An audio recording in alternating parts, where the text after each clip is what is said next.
Hello दोस्तों, कैसे हो आप सब। जैसा कि मैंने आपको बताया था कि सीपीसी के मैं लेक्चर स्टार्ट कर रहा हूँ और सीपीसी की मैंने एक इंट्रोडक्टरी क्लास भी पहले अपलोड करी थी। लेकिन आज क्योंकि पहली क्लास है तो इसमें मैं कुछ जो बेसिक टॉपिक है सिर्फ उसका डिस्कशन करूँगा। मैं सिर्फ तीन चीज़ का डिस्कशन करूँगा इसमें, तीन या चार चीज़ का। पहली चीज़ है यूबी, जस, ईबी, रेमेडियम। इस चीज़ का मैं डिस्कस करूँगा। तो इसका मतलब बेसिकली होता है you be just a we remedium where there is right there is remedy. जब मैं इसको आपको पढ़ाऊँगा तो उसके बाद मैं आपको बताऊँगा कि क्या मतलब होता है राइट का और क्या मतलब होता है रेमेडी का, और इस मैगजीन से कैसे हम प्रोसीजरल लॉ और सब्सटेंटिव लॉ दोनों को समझेंगे। क्योंकि पहली बात तो ये है कि जो हम सीपीसी पढ़ने जा रहे हैं वो एक प्रोसीजरल लॉ है। अब प्रोसीजरल लॉ और सब्सटेंटिव लॉ में डिफरेंस क्या होता है, क्या सब्सटेंटिव लॉ होता है, क्यों हम प्रोसीजरल लॉ फॉलो करते हैं और कैसे सीपीसी सिविल मैटर में प्रोसीजरल लॉ का रोल प्ले करता है, वो हम इसमें देखेंगे। तो बेसिकली इस मैगजीन का मतलब होता है where there is right there is remedy.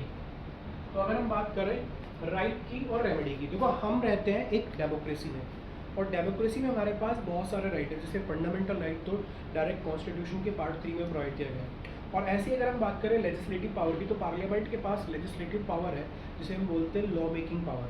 तो लॉ मेकिंग पावर के बाद पार्लियामेंट ने बहुत सारे लॉ बनाए, जैसे कि इंडियन कॉन्ट्रैक्ट एक्ट है, ट्रांसफर ऑफ प्रॉपर्टी एक्ट है, या फिर अगर बात करोगे हिंदू सक्सेशन एक्ट है। तो बहुत सारे पार्लियामेंट लॉ बनाता है। जो पार्लियामेंट लॉ बना रहा है तो बेसिकली पार्लियामेंट क्रिएट क्या कर रहा है, वो राइट क्रिएट कर रहा है हमारे। तो पार्लियामेंट एक राइट क्रिएट करता है, इसे बोलते हैं legislative body creating right for the citizen of the nation. तो बेसिकली अगर बात करें राइट जितने भी हमको मिलते हैं तो ऐसा नहीं है राइट ऑटोमेटिक हमको मिल रहे हैं। हमारे यहाँ जो भी राइट्स हैं, चाहे वो ह्यूमन राइट्स है, चाहे वो फंडामेंटल राइट्स है, चाहे वो लीगल राइट है, इवन अगर हम बात करें पर्सनल लॉ की, चाहे वो पर्सनल राइट है, वो सारे के सारे कॉन्स्टिट्यूशन ने पार्लियामेंट को बनाने की पावर दी है। तो कॉन्स्टिट्यूशन ने किसको पावर दी, पार्लियामेंट की। पार्लियामेंट क्या क्रिएट करता है, राइट क्रिएट करता है। तो being the citizen of the nation of the India हमारे पास बहुत सारे राइट हैं। तो हमारे पास बहुत सारे राइट की बात अगर हम बात करूँ तो इंडियन कॉन्ट्रैक्ट एक्ट है, टीपीए है, ट्रांसफर ऑफ प्रॉपर्टी है, हिंदू सक्सेशन एक्ट है, या बात करें हम मेंटेनेंस की, मेंटेनेंस का राइट है। तो ये बहुत सारे राइट हमें प्रोवाइड कराए गए हैं, बहुत सारे राइट हमें मिले हैं जो हमारे को लेजिस्लेचर ने प्रोवाइड कराए गए हैं। तो इस मैगजीन की अगर हम बात करें, मैगजीन बोलता है कि अगर हमारे पास राइट है, देखो पार्लियामेंट ने राइट तो प्रोवाइड करा दिया, और अगर इसमें से किसी भी राइट का ब्रीच होता है, अगर इसमें से किसी भी राइट का ब्रीच होता है तो हमको क्या मिलेगी, रेमेडी मिलेगी। रेमेडी की हम बात कर रहे हैं तो रेमेडी क्या होता है, बेसिकली हमें से कंपनसेशन मिलेगी, हमारे राइट रिस्टोर हो जाएंगे, हमारे को पोस्ट मिल जाएगी, कुछ भी मिल जाएगा। जैसे कि मैं सपोज करूँ, मैं आपको बात बताता हूँ कि हमें हिंदू सक्सेशन एक्ट, जो मैं हिंदू सक्सेशन एक्ट की बात कर रहा हूँ, वो हमें एंसेस्ट्रल प्रॉपर्टी में, एंसेस्ट्रल प्रॉपर्टी जो मेरे दादाजी की प्रॉपर्टी है, मेरे को ऑटोमेटिक राइट क्रिएट कर देता है मेरे पास। अब सपोज करो मेरी जो ये प्रॉपर्टी है, जो मेरे को ये राइट क्रिएट कर दिया हिंदू सक्सेशन एक्ट ने, इस पे कोई बी आता है और वो ट्रेसपास करता है, तो मैं इस बी को एविक्ट करा सकता हूँ, अपनी प्रॉपर्टी से निकलवा सकता हूँ। सपोज करो मेरे को राइट तो दे दिया हिंदू सक्सेशन एक्ट पे पार्लियामेंट ने बना के, लेकिन अगर मेरी प्रॉपर्टी में कोई बी घुस जाता है और मेरे पास कोई राइट ही ना हो उसको बाहर निकालने का अपनी प्रॉपर्टी से, तो वो राइट तो यूजलेस हो जाएगा।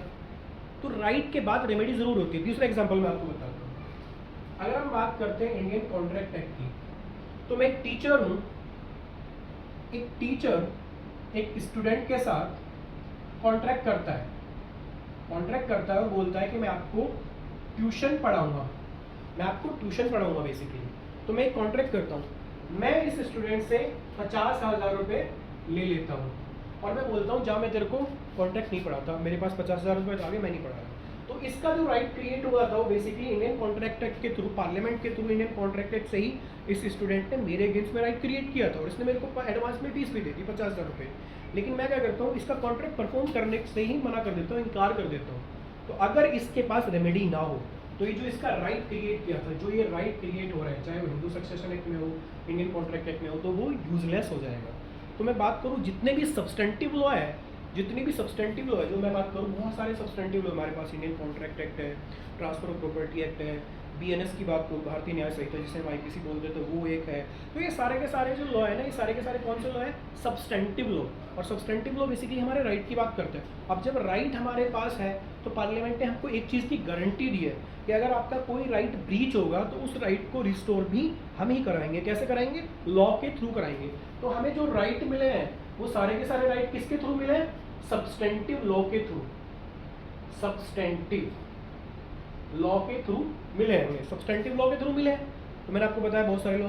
लेकिन वैसे ही जब इसमें दिया हुआ हमारा कोई राइट ब्रीच होएगा तो हमको रेमेडी मिलेगी। किसमें मिलेगी? प्रोसीजरल लॉ में। प्रोसीजरल लॉ में। तो एक बात तो क्लियर है, जो ये मैक्सिम है यूबी जस्ट इबी रेमेडियम, ये दोनों मैक्सिम अपने आप में इसमें इन्वॉल्व है। जब ये राइट की बात करता है, बोलता है where there is right there is remedy. तो जब राइट की बात कर रहा है तो सब्सटेंटिव लॉ की बात कर रहा है, और जब रेमेडी की बात कर रहा है तो ये कौन से लॉ की बात कर रहा है? प्रोसीजरल लॉ की। तो एक क्वेश्चन आता है हमारे दिमाग में कि सर सब्सटेंटिव लॉ तो हमें पता है बहुत सारे, इंडियन कॉन्ट्रैक्ट एक्ट है, ट्रांसफर ऑफ प्रॉपर्टी एक्ट है, जहाँ भी हमारे राइट क्रिएट हो रहे हैं, हिंदू सक्सेशन एक्ट है, मुस्लिम मैरिज डिसोल्यूशन एक्ट है, तो अलग अलग जगह फंडामेंटल राइट्स है, बहुत सारे राइट है।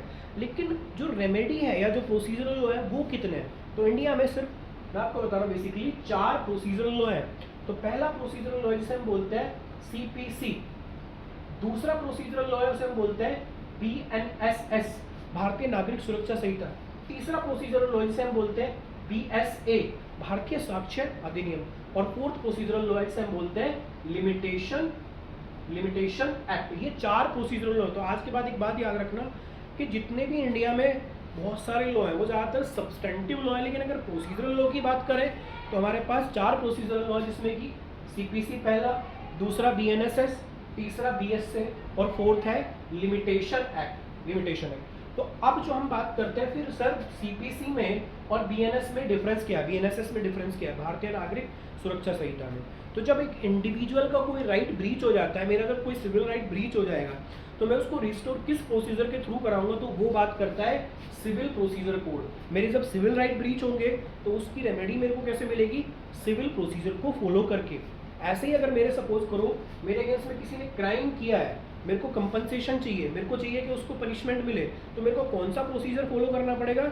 CRPC से बोलते थे, क्रिमिनल प्रोसीजर कोड, जिसको आप बोलते हैं भारतीय नागरिक सुरक्षा संहिता।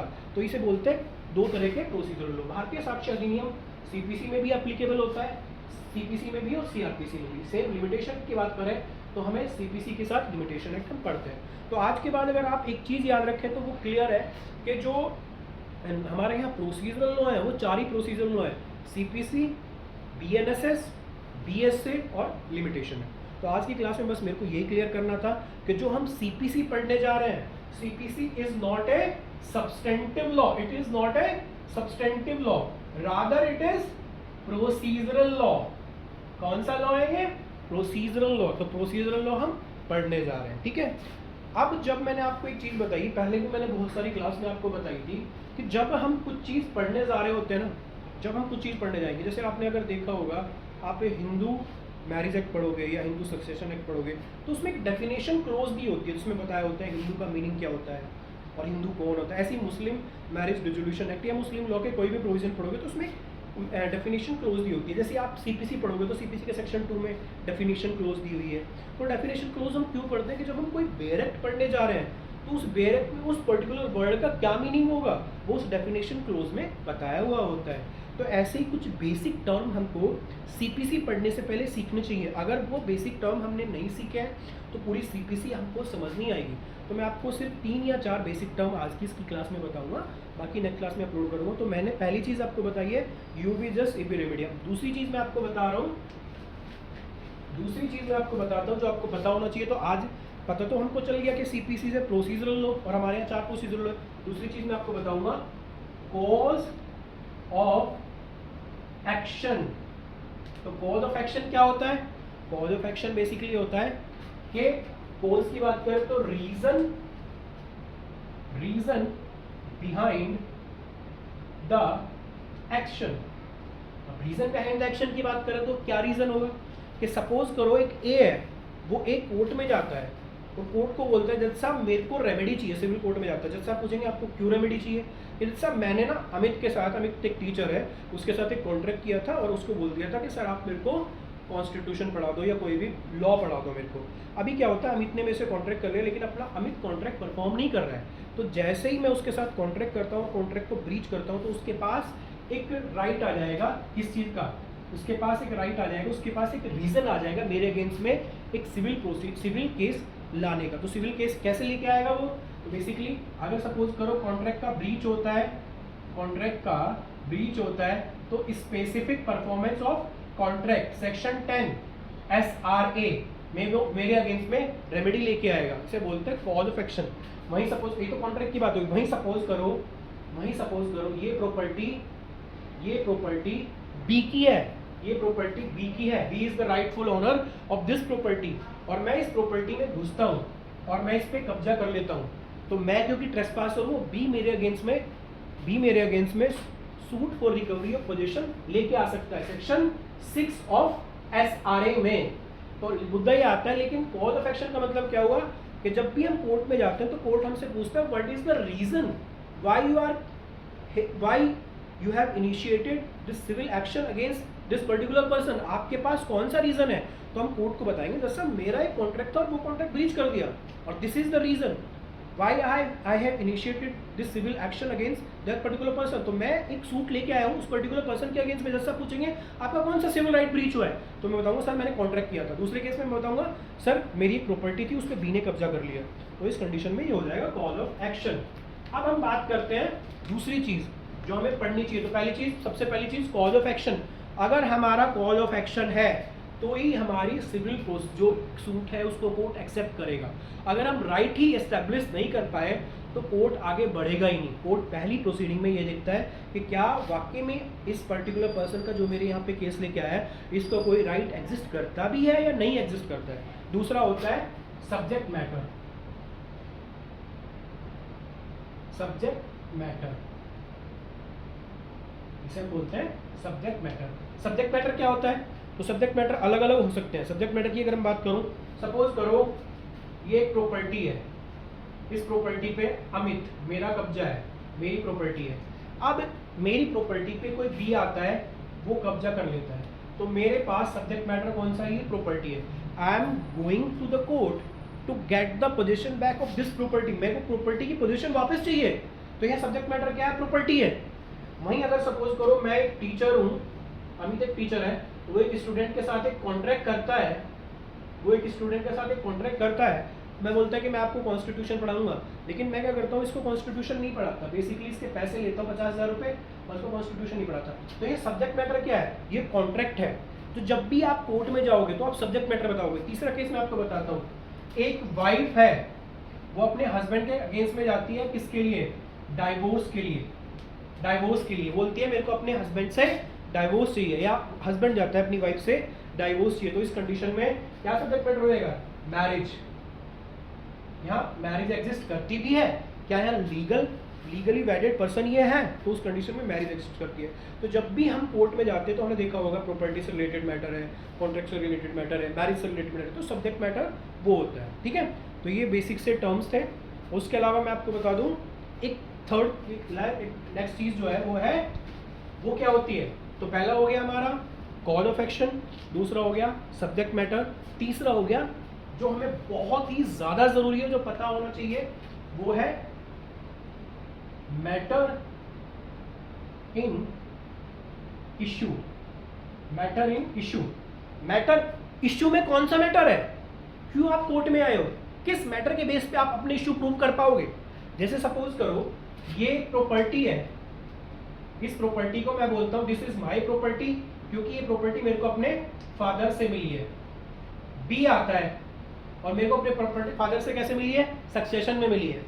यहाँ ये प्रॉपर्टी मुझे सक्सेशन में मिली है क्योंकि I am the son of my father, तो ये प्रॉपर्टी मुझे सक्सेशन में। बी आता है, बी बोलते हैं नहीं सर साहब मैं थर्ड पर्सन हूँ, लेकिन अमित के फादर ने ये प्रॉपर्टी मेरे को किस में दी थी, वसीयत में दे दी थी, विल के तौर पे मेरे को ये प्रॉपर्टी दे दी थी। तो मेरे को एक मैटर प्रूव करना पड़ेगा। मेरे को बेसिकली क्या प्रूव करना पड़ेगा, I have to prove this succession, और ये डिसप्रूव करनी पड़ेगी विल। वहीं बी को क्या प्रूव करना पड़ेगा, बी को विल प्रूव करनी पड़ेगी। अगर बी विल प्रूव कर देता है तो बी का मैटर इशू प्रूव हो जाता है। तो इसे बोलते हैं the document by which the right has been created is matter in issue. मेरे केस में I have to prove the succession, B के केस में B has to prove the will. तो बेसिकली मैटर इन इशू ये होता है। तो ये बेसिकली कुछ टर्मिनोलॉजी थी। नेक्स्ट क्लास में मैं और लेके आऊँगा। इतनी छोटी क्लास में आज की रखता हूँ। आप प्लीज़ मेरे को कमेंट करके बताना अगर आप मेरी क्लास देख रहे हो कि मेरे को मेरी क्लास कैसी लगी। मैं ये कंफर्म बता रहा हूँ कि अगर आप मेरी जितनी भी क्लास में सीपीसी की अपलोड करूँगा, अगर वो सारी देख लेते हो, मैं ढंग से एक एक पॉइंट आपका क्लियर करा दूँगा सीपीसी। थैंक यू दोस्तों, मिलते हैं नेक्स्ट क्लास में।